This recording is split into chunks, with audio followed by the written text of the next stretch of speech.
안녕하세요, 오펀입니다.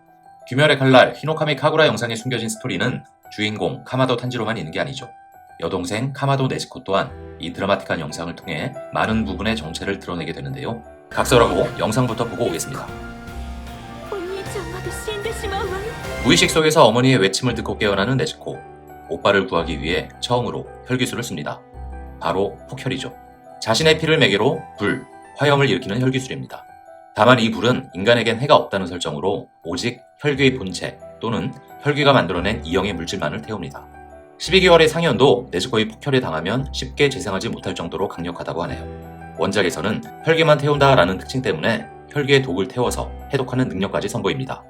다만 이 히노카미 카구라 영상에서 드러났듯 네즈코의 폭혈은 본인의 피를 매개로 합니다. 즉 본인이 피를 흘려야 하기 때문에 적어도 현 시점 자주 사용할 수는 없는 혈기술이죠. 자, 그렇다면 왜 불일까요? 또 왜 자신의 피를 매개로 할까요? 도깨비들이 사용하는 혈기술은 인간 시절과 밀접한 관련이 있다는 게 귀멸의 칼날 여러 설정 중 하나입니다. 네즈코의 혈기술은 오빠 탄지로가 불의 호흡, 헤이 호흡을 터득했던 것과 마찬가지로 역시 집안 내력과 관련이 있는 것으로 추정이 되는데 자세한 얘기는 앞서 다룬 영상에서 충분히 설명했으니 참조하시기 바랍니다.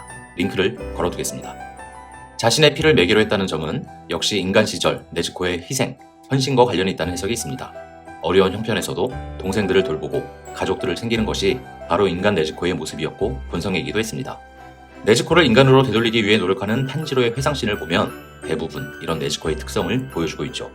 그리고 네즈코는 이 히노카미 카구라 영상에서 도깨비가 된 이후 처음으로 말을 합니다. 혈귀의 술, 폭혈이란 대사가 그것이죠. 같은 맥락에서 귀멸의 칼날에 등장하는 여러 혈귀들 중 왜 유독 네즈코만 유아태행했을까에 대한 의구심이 있습니다. 아이와 같은 행동, 말을 못하는 혈귀는 네즈코뿐이었죠. 타마요는 이 부분에 대해서 이렇게 설명을 하는데요. 혈귀로서 자아의 재구성보다 우선시하는 무언가가 있다라고 말이죠. 이는 첫 화를 보면 어느 정도 이해가 가는데 네즈코가 혈귀로 재탄생하는 과정에서 오빠 탄지로가 개입을 합니다. 즉 혈귀의 자아가 형성되기 전에 오빠가 개입을 하면서 인간 네즈코의 자아가 조금이나마 남게 되고 이 자아조차 제대로 형성되기 전에 무의식적으로 오빠와 자신, 나아가 인간에게는 해를 끼치지 않는다는 방향으로 진화하게 됐다라는 설정입니다. 이 결과 네즈코는 다른 혈귀들과 엄청난 차이를 보이게 되는데요. 식욕 억제가 가능해지고 식인 대신 수면으로 에너지를 회복합니다. 또 빌런 끝판왕 키부츠지 무잔의 간섭을 받지 않는 등 스스로 피의 성질을 변화시키게 되죠. 다소 억지스러운 부분이 없진 않지만 스토리 전개를 위해 이 정도는 충분히 감안할 수 있다는 생각입니다. 추가로 설명하면 원작에서 이런 설명이 있는데요.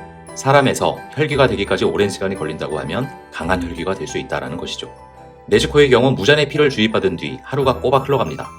오빠 탄지로가 쓰러진 네즈코를 발견하고 산을 내려가는 도중에 혈귀로 변한 것을 보면 네즈코의 잠재력이 엄청나다라는 것을 추측할 수 있습니다. 실제 경험치가 붙은 네즈코는 상현에 맞먹는 귀기가 느껴진다고 하고 나중에는 무잔이 그토록 원했던 태양까지 극복하는 혈귀가 됩니다. 이 밖에 히노카미 카구라 영상에서는 탄지로와 네즈코의 합작 기술이 첫 선을 보이기도 하는데요. 네, 바로 폭혈도입니다. 탄지로의 흑도와 네즈코의 혈기술, 폭혈이 합쳐져서 생긴 기술로 보면 되겠는데 네즈코의 폭혈로 인해 탄지로의 검이 붉게 변하죠. 그 강도와 파괴력이 더욱 세진다는 설정입니다. 실제 400년 전 헤이호흡을 사용했던 츠키쿠니 요리이치의 검도 평소에는 검은색이지만 싸울 때는 붉게 물들었다고 하죠. 탄지로와 네즈코의 합작품 폭혈도는 이미 TV판 1기 루이와 전투씬에서 등장했고 이후 상현사 한텐구와의 전투씬에서 또 등장한다고 하니 기대하셔도 좋을 것 같습니다. 자, 어떠셨나요? 귀멸의 칼날 히노카미 카구라 영상에 숨은 비하인드 스토리 탄지로와 네즈코 편을 편집해봤는데 이 짧은 영상에 숨은 떡밥들을 하나하나 회수하다 보니 거진 귀멸의 칼날 메인 스토리를 다루게 된 듯합니다.